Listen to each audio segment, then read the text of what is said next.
24-сентябрга карата күндү маанилүү жаңылыктар менен тааныштырабыз. 24-сентябрда Улуттук коопсуздук мамлекеттик комитеттин төрагасы Камчыбек Ташиевдин катышуусунда Казакстан менен чек арада жайгашкан Чалдыбар автомобилдик көзөмөл өткөрмө бекетиндеги абал боюнча кеңешме өттү.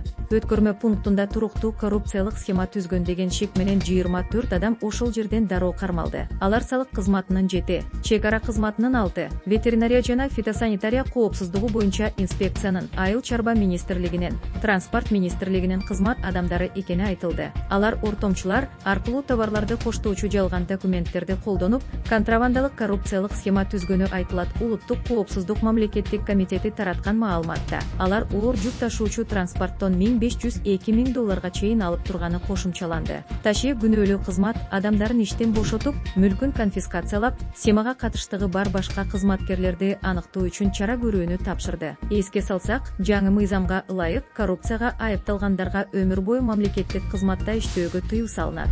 Адвокат Асель Аргынбаева абактагы Имамидин Ташевдин укугу бузулганын айтып чыкты. Ташевдин катын жактоочу Facebook барагына жарыялады. Ташев катында күнөөлөрү далилдене элек соттолуучуларга кысым көрсөтүү жана кадыр баркын басмырлоо фактылары боюнча айтып өткөн. Жылдар өтсө да абал оңолбостон начарлап кетти. Күнөөсү далилденбеген айыпталуучулар ар-намысты басмырлаган мамилеге жана кысымга кабылып жатышат. Президенттикке мурдагы талапкер, көрүнүктүү бизнесмен, меценат Имамидин Ташев учурда өзүнүн укуктары бузулуп жатканын ачык айтып жатат, деп жазды ал. Ишкер Эжи Групп курулуш компаниясынын кожоюну Имамидин Ташев мүлкүн конфискациялоо менен 9 жылга эркинен ажыратылган. Ал 2024 жылы апрелдин аягында кармалган. Ал бийликти күч менен басып алууга ачык чакырык жасоо, Кыргызстандын мамлекеттик чек арасын мыйзамсыз кесип өтүү беренелери менен айып тагылып жатат. Ишкер Улуттук коопсуздук мамлекеттик комитети кызматкерлерин адам уурдоо, коркутуу жана опузалоого айыптап чыккандан кийин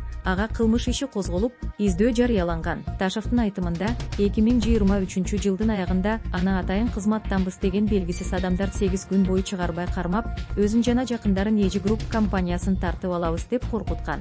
Ошондой эле Ташев мыйзамсыз курулуш иши боюнча мамлекетке 52 000 төлөп бергенден кийин дагы 100 000 сом сол чөнтөккө бересиң деп опузалашканын айтып келет. Камакта жатканда Ташев 3 жолу өз өмүрүнө кол салып, кыйноого кабылганын айтып, ачкачылык жарыялаган.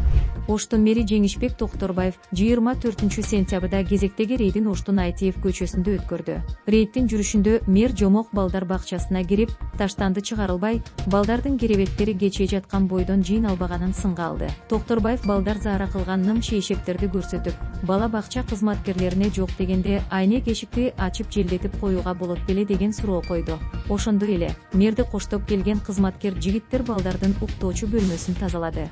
Эжик, уят эмеспи? Кечеги бойдон жаткан бойдон бала карап атыптыр. Насийдик кара. Тазалап койгула балдар. Тазалагыла бала, тазалап бергиле, жардам кылып. Кантты тазаласаң тазалай бер. Мына жакта, камбейке тазалагыла кызым. Тазала. Атайын кызматтын өкүлдөрү акы алып, калкка ДНК экспертиза жүргүзө алат. Мындай түзөтүү менен Улуттук коопсуздук органдары жөнүндө мыйзамды жогорку кеңештин депутаттары бөгөн 3-чү окууда жактырды. Улуттук коопсуздук мамлекеттик комитетинин өкүлдөрү мекеменин түзүмүндө 2024 жылы алгачкы жолу адамдын ДНКсын аныктаган лаборатория ачылганын белгилешкен. Бирок аны толук кандуу иштетүү үчүн акы төлөнүүчү кызматтар киргизип, кымбат баадагы реактивдерди, керектүү материалдарды алуу керек.